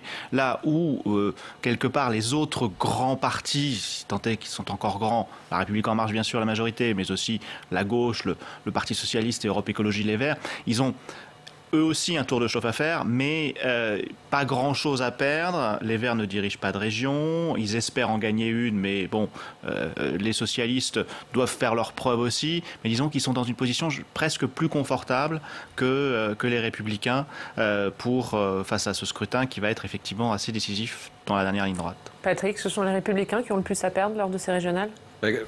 Je retiens l'expression de tour de chauffe, mais tour de chauffe pas seulement pour la présidentielle, c'est tour de chauffe aussi pour désigner leur propre candidat à la présidentielle. Donc, j'entendais la réflexion du sénateur sur ce qui les différencie par rapport à la majorité actuelle. Il mettait en avant la décentralisation. C'était assez drôle.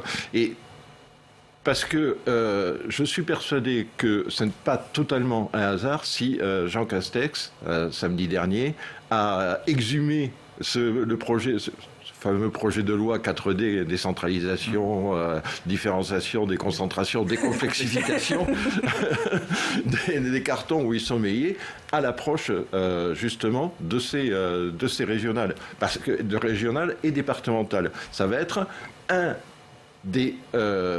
des thèmes qui vont probablement émerger au cours de cette campagne. Et ça aussi peut-être un thème sur lequel il peut y avoir des rapprochements, contrairement à ce que disait le sénateur, entre les... Je vois par exemple, je prends l'exemple du Centre Val-de-Loire, qui est actuellement présidé par François Baudot du PS.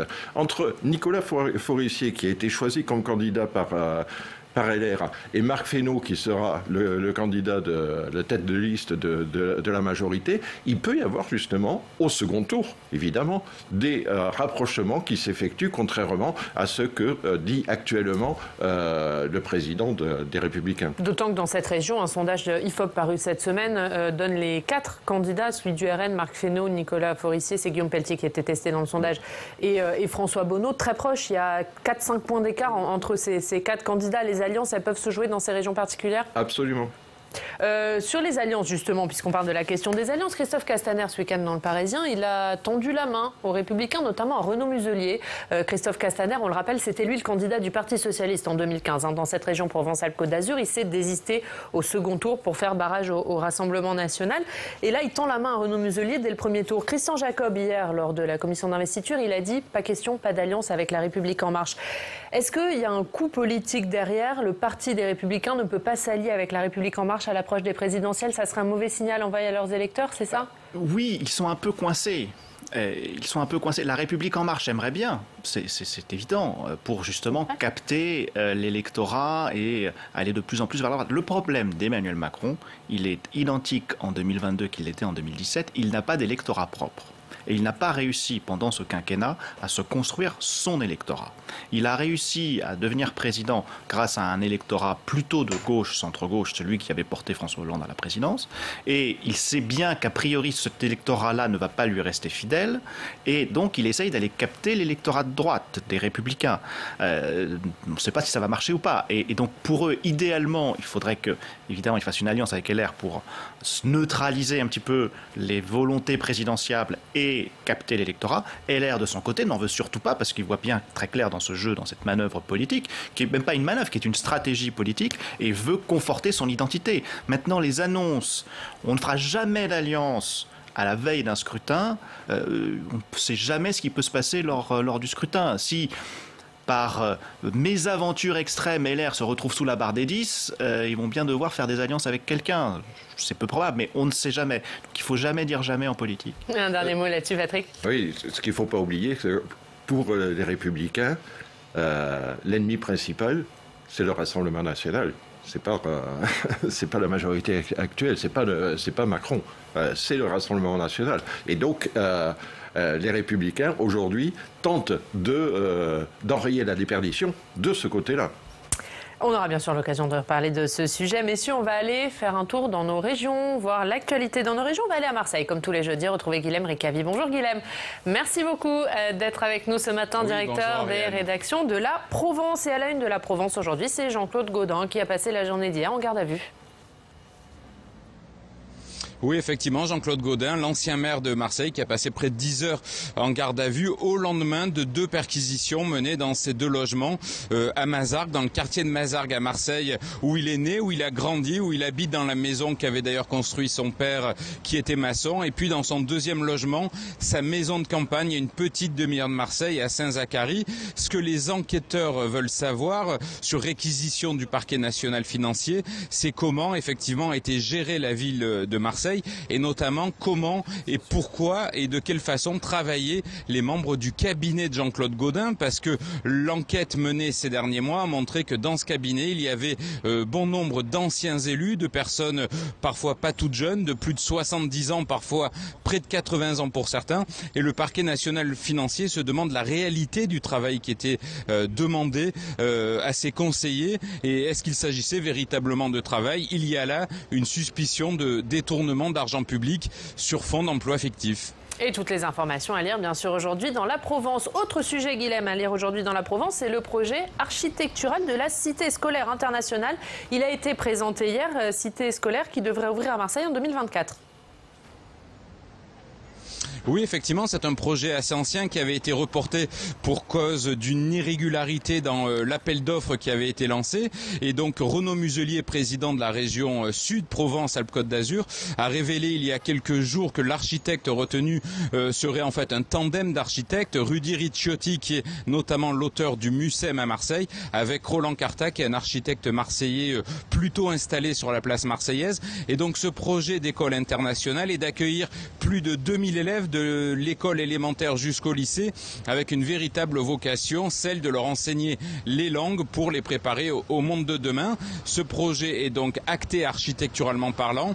Il est en place avec le rectorat et en 2024, eh bien, à 2 pas du Doc des Suds, dans un quartier plutôt populaire, va voir le jour cet établissement scolaire hors norme, Maurienne.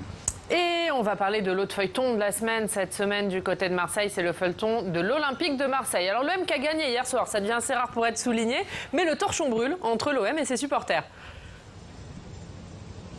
Oui, alors hier soir, il y a eu une petite bouffée d'oxygène pour les supporters marseillais, celle d'une victoire 3-1 face à Nice, notamment avec une équipe de jeunes mobilisés autour d'un Dimitri Payet à qui on avait confié les clés du jeu. Mais depuis plusieurs jours maintenant, il y a une énorme colère entre les clubs de supporters marseillais, et on sait qu'ils sont importants et puissants, et la direction du club marseillais. La raison, eh bien, c'est la remise en cause par la direction du club d'une convention qui unissait les clubs de supporters et le club. Et il y a un risque important selon les supporters, c'est que le foot populaire disparaisse au profit d'un stade aseptisé, d'un stade où on paierait cher sa place. Et il y a donc une véritable révolte qui s'est fait jour. Figurez-vous, Oriane, il y a des appels au boycott des supporters, des partenaires du club, avec la liste des enseignes où il ne faut plus aller si on est un vrai supporter. Et puis on est dans un monde 2.0. Il y a aussi un appel à la désinscription des réseaux sociaux, aux réseaux sociaux de l'OM, et ça marche plutôt énormément. Hier, plusieurs milliers de personnes se sont retirées des réseaux sociaux de l'Olympique de Marseille pour montrer leur désapprobation. C'est d'ailleurs bien la seule solution, puisqu'on ne peut plus manifester sa colère dans les tribunes du stade, puisqu'elles sont interdites pour cause de Covid. Et ce sera à lire dans la Provence demain, Guilhem ? Ça sera à lire effectivement un gros dossier dans la Provence de demain, et puis avec également une tribune signée par une 50aine d'intellectuels et d'artistes marseillais qui eux aussi demandent effectivement à ce que la direction de l'OM renonce à cette volonté de minimiser le rôle et l'importance des clubs de supporters dans la ville. Et voilà, tout ça, ce sera à lire demain dans la Provence. Merci beaucoup, merci Guilhem d'avoir été avec nous depuis Marseille, et à la semaine prochaine, pendant qu'on revoit votre une sur Jean-Claude Gaudin en garde à vue. On va passer à l'autre thème de ce club, messieurs, c'est la Nouvelle-Calédonie, puisque pour la première fois depuis l'accord de Nouméa en 1998, les indépendantistes sont majoritaires dans le gouvernement de Nouvelle-Calédonie. Avant d'en parler avec vous, on voit les dernières informations avec Marion Delpech. 24 heures après l'élection, les 11 membres de l'exécutif ne sont pas encore parvenus à élire un président. Une nouvelle tentative devrait se tenir dès lundi. Déterminé au dialogue, l'État presse le nouveau gouvernement à s'entendre sur le nom d'un président. De nombreux sujets d'intérêt commun nécessitent d'avoir des interlocuteurs rapidement dans les institutions calédoniennes. J'en cite 3, la crise sanitaire et la nécessaire accélération de la vaccination, le soutien aux finances publiques et évidemment les sujets liés à l'industrie du nickel. D'autant que cette élection intervient à un moment crucial pour la Nouvelle-Calédonie. D'ici 2022, un troisième et ultime référendum sur l'indépendance devrait être organisé. Pour cet élu loyaliste, l'État doit jouer un rôle majeur dans le dialogue. C'est une clé de voûte entre les indépendantistes et les non-indépendantistes. Et tous les sujets que vous évoquez, les sujets économiques, les sujets miniers, sont en fait pris en otage par ces référendums et par l'avenir institutionnel de la Nouvelle-Calédonie entre ce choix binaire auquel sont livrés aujourd'hui des Calédoniens du oui ou du non à l'indépendance. À la mi-janvier, une mission d'information était lancée sur le sujet. Le président du Sénat, Gérard Larcher, à la tête de ce groupe de travail, aura un rôle clé dans les jours à venir pour nouer le dialogue avec le nouveau gouvernement. Et on va se rendre en Nouvelle-Calédonie, retrouver le sénateur Gérard Poadja. Bonjour, merci beaucoup d'être avec nous en direct. Gérard Poadja, je précise que vous êtes pour le maintien de la Nouvelle-Calédonie en France. Les indépendantistes sont donc à la tête du gouvernement. Est-ce que vous y voyez un renforcement de ces indépendantistes? Est-ce que du coup, ça va rendre le processus d'indépendance quasi inéluctable? Écoutez, je ne dirais pas que l'indépendance est inéluctable, hein. Mais je dirais dans un premier temps que nous sommes dans un processus où des compétences sont revenues, des compétences partagées entre l'État et la Nouvelle-Calédonie, mais aussi avec les différentes collectivités. Ce qui se passe aujourd'hui, je souhaite le rappeler, c'est que nous avions eu une élection provinciale en 2019 dans un premier temps, puis ensuite le dernier référendum.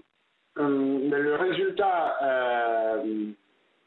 qui ont fait qu'il y ait des élus au Congrès, mais aussi au gouvernement. Ouais, je suis pas encore passé là. C'est bien entendu l'issue des élections provinciales. Ensuite, bien entendu, il y a le référendum qui s'est réalisé par la suite. Ce que je souhaite simplement, c'est qu'il y ait un véritable dialogue qui s'instaure entre non-indépendantistes et indépendantistes, d'où la nécessité du groupe de contact dont préside le président Larcher d'y travailler. Mais il y a aussi un rôle important que doit apporter l'État. Et à plusieurs reprises, j'ai souhaité, comme mes collègues parlementaires à l'Assemblée nationale, que l'État puisse nommer, si possible, un groupe ou un médiateur pour, dans un premier temps, résoudre l'affaire de l'usine du Sud qui est la clé de voûte des choses qui se passent ici, pour ensuite entamer le dialogue politique pour la suite de notre pays. Vous parlez d'un médiateur. Est-ce que ce médiateur, ça doit être quelqu'un sur place, en Nouvelle-Calédonie, ou est-ce que ça doit être un membre du gouvernement, ça doit être un parlementaire? Ça doit être qui pour vous, ce médiateur? Écoutez, à l'époque, on avait un groupe de médiateurs nommé par le Premier ministre de l'époque, M. Michel Rocard. Rien n'empêche l'État aujourd'hui de nommer des personnalités de l'État. À l'époque, c'était un groupe de médiateurs qui faisait le déplacement ici. Donc, moi, je pense qu'il y a nécessité soit un groupe de médiateurs, soit un seul médiateur nommé qui nous arrive de France, mais qui aurait la possibilité de travailler avec le groupe de sages dont le ministre des Outre-mer dernièrement a confié un rôle ici, localement. Donc, mais ça veut dire que Sébastien Lecornu, il ne joue pas ce rôle de médiateur?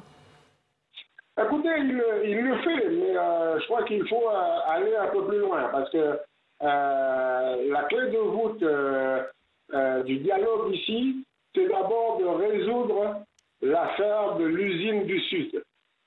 tout le reste, normalement, devrait pouvoir venir par la suite sur un plan politique.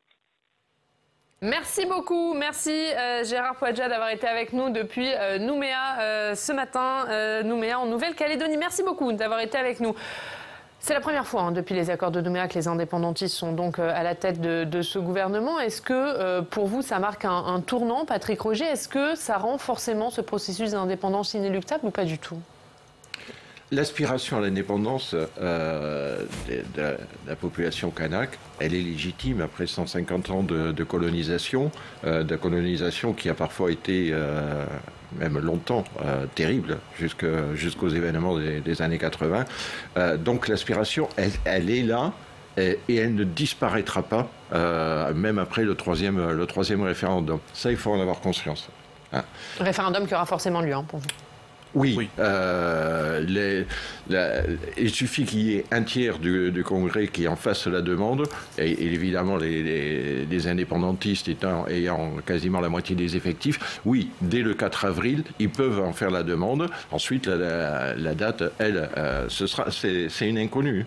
Est-ce que ce troisième référendum aura lieu avant l'élection présidentielle ou après l'élection présidentielle? C'est un véritable enjeu. Il y a une chose quand même que je voudrais souligner. Avec maintenant ce renversement de majorité au gouvernement, les indépendantistes sont à la tête de 4 des 5 institutions politiques de la Nouvelle-Calédonie. Le Congrès, le gouvernement, la province Nord et la province des îles Loyauté. Seule la province Sud, qui est aussi la plus riche et la plus peuplée, est présidée par les loyalistes, en l'occurrence par Sonia Vakes. Alors ça montre bien la spécificité de ce territoire. Sébastien Lecornu, ministre des Outre-mer, a réagi hier. L'État reste déterminé au dialogue, quelle que soit la composition politique du gouvernement calédonien. Jean-Philippe de Rosier, est-ce que paradoxalement, cette situation, ça peut faciliter le dialogue entre l'exécutif et les indépendantistes? Je ne pense pas que ça la facilite ou que ça la complexifie. Et déjà, je pense qu'il faut dire un point pour que les téléspectateurs comprennent bien. Le gouvernement de Nouvelle-Calédonie a ce site particulier qu'il est élu à la proportionnelle. Contrairement un gouvernement national qui est composé d'une seule majorité, droite ou gauche, parfois de coalition, mais d'alliés, le gouvernement de Nouvelle-Calédonie est composé de 11 membres élus à la proportionnelle du Congrès. C'est un gouvernement collégial. Voilà. Il y a dans le gouvernement également des loyalistes. Ce n'est pas un gouvernement intégralement indépendantiste. Il y a 6 indépendantistes et 5 loyalistes. Et donc, le dialogue avait déjà lieu avant, le dialogue se poursuit après. Et l'État a toujours eu un rôle assez particulier parce qu'il ne veut pas prendre parti pour ou contre l'indépendance. Ce serait raviver un bâton de dynamite terrible. Mais en même temps, il ne peut pas être parfaitement médiateur parce qu'il a évidemment des intérêts en Nouvelle-Calédonie. Et comme le disait Patrick Roger très justement, les aspirations indépendantistes de la population kanak sont tout à fait légitimes, mais il ne faut pas non plus oublier la population caldoche, qui sont donc ceux qui sont arrivés sur l'île, parfois depuis très longtemps. Un certain nombre d'entre eux ont le droit de vote, mais toute la difficulté dans le processus d'indépendance et également dans l'élection au Congrès, on ne va pas rentrer dans le détail, mais c'est justement l'octroi du droit de vote. Et il y a des personnes qui sont arrivées depuis plus de 20 ans en Nouvelle-Calédonie, qui y ont des intérêts, qui y ont leur vie, mais parce qu'ils sont arrivés après le 8 novembre 1998, donc c'est il y a 22 ans, sont privés du droit de vote et aux élections provinciales et aux élections pour l'indépendance. Et donc, eux aussi ont quelque part un certain intérêt, pour le coup, plutôt pour le maintien dans le giron de l'État. C'est pour ça que c'est une situation extrêmement complexe, qu'on ne peut pas résoudre simplement avec un basculement de majorité et où il faut faire preuve de beaucoup de talent de diplomatie et de négociation. Sous peine de raviver les tensions, est-ce que le risque existe que ces tensions soient ravivées? Oui, très sincèrement. Notamment depuis le dernier référendum, l'écart s'étant resserré entre les partisans du oui et les partisans du non. Oui, il y a une radicalisation de part et d'autre, incontestablement. Des tensions qui se sont avivées, et on l'a vu autour effectivement du conflit autour de la reprise de l'usine de nickel du sud, de la province sud, des affrontements parfois violents, des échanges de tirs à balles réelles, parfois. Et il suffirait effectivement, malheureusement, d'une étincelle pour que le feu reprenne. On se souvient du contexte, on ne peut pas oublier le contexte antérieur aux accords de Nouméa et encore antérieur aux accords de Matignon. Les accords de Matignon, c'est fin des années 80, c'est 1988, où pendant les années 80, la Nouvelle-Calédonie a véritablement connu un contexte de guerre civile. Pas une guerre civile à l'image de la Yougoslavie, mais véritablement des tensions permanentes, des morts, il y en a eu, et c'est cela qu'il faut à tout prix éviter. Et comme le dit Patrick Roger, il a parfaitement raison, un rien peut faire basculer la situation. Il y a un homme qui est très silencieux sur ce dossier, c'est Jean Castex, alors que son prédécesseur, Édouard Philippe, s'était beaucoup impliqué dans ce dossier. Comment on peut le comprendre, ce silence de Jean Castex ? Alors c'est effectivement aujourd'hui le chaînon manquant. Gérard Poadja parlait d'un médiateur. Actuellement, oui, Jean Castex, le Premier ministre, est le grand absent de ce dossier. Traditionnellement, justement, depuis l'époque de Michel Rocard, le dossier calédonien a toujours été traité à Matignon. Édouard Philippe, avant Jean Castex, s'est énormément impliqué, notamment autour de ce qu'on appelle le comité des signataires. Le comité des signataires, ce sont les principaux acteurs politiques, ceux qui étaient signataires de l'accord de Nouméa du 5 mai 1998 et qui veillent à son application, parce qu'il ne faut pas oublier qu'on arrive à la fin du processus de l'accord de Nouméa. Hein, il va bien falloir se pencher sur l'avenir institutionnel du territoire. Il faut faire quelque chose, on n'a pas le choix. Actuellement, effectivement, depuis la nomination de Jean Castex, le dossier est traité directement par Sébastien Lecornu au ministère des Outre-mer, ce qui n'est pas illégitime, c'est son rôle, hein, mais en lien direct avec le président de la République, Emmanuel Macron. Et voilà, le Premier ministre est le grand absent de ce dossier. Mais je dis, il y a un danger, parce que Emmanuel Macron, à un moment ou à un autre, va devoir aussi prendre ses responsabilités sur ce dossier. Oui, alors l'absence de Jean Castex, on ne peut que la constater, émettre des suppositions. Est-ce un dossier trop complexe pour lui ? Je crois qu'on est aussi dans un contexte général. On connaît la crise sanitaire, la crise sociale, la crise économique. Entre guillemets, il a des préoccupations nationales sur lesquelles il est. Je ne suis pas certain qu'il maîtrise parfaitement le dossier. Or, c'est un dossier sensible. Et s'immiscer sans en maîtriser les enjeux serait presque contre-productif. Donc, peut-être, vraisemblablement, qu'il y a eu là une répartition des rôles, Sébastien Lecornu, et un traitement direct avec le chef de l'État, qui est d'ailleurs, on connaît tous ce fameux domaine réservé du chef de l'État qui concerne les affaires internationales, et on commence à traiter la Nouvelle-Calédonie comme une affaire internationale, donc avec le rôle direct, à un moment donné, du chef de l'État. Parce que les enjeux sont aussi géopolitiques. Emmanuel Macron, quand il est allé en 2018 à Nouméa, a bien rappelé aussi l'enjeu de l'axe Indo-Pacifique dans cette région, absolument, où l'influence chinoise est croissante. Et c'est sur ces mots qu'on va terminer ce débat, ce qu'on pouvait dire ce matin de cette situation en Nouvelle-Calédonie. Avant de se quitter, messieurs, on va regarder ce qu'il y a à la une de vos quotidiens régionaux ce matin. C'est avec Steve Jourdain.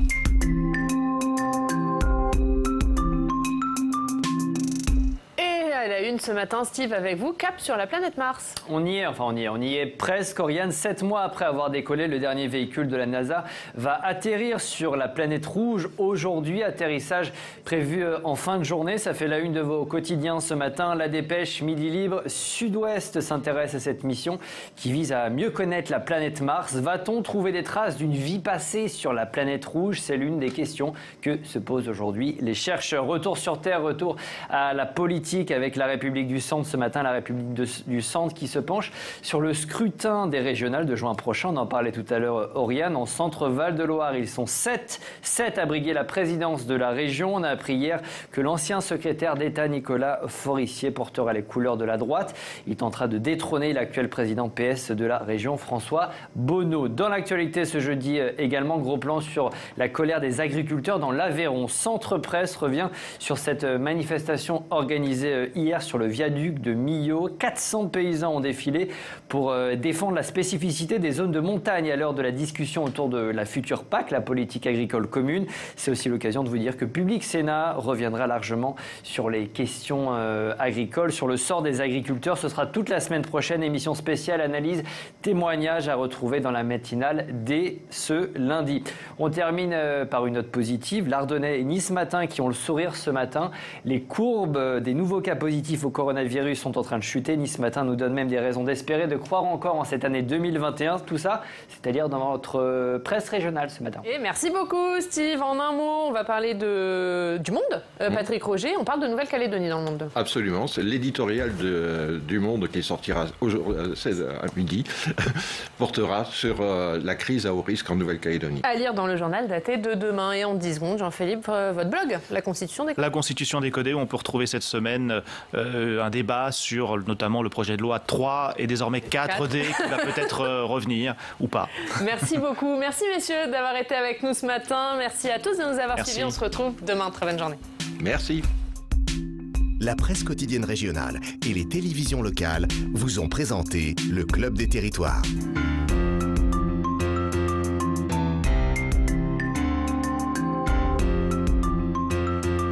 La Mutuelle nationale territoriale, la mutuelle des agents des services publics locaux, vous a présenté le Club des Territoires.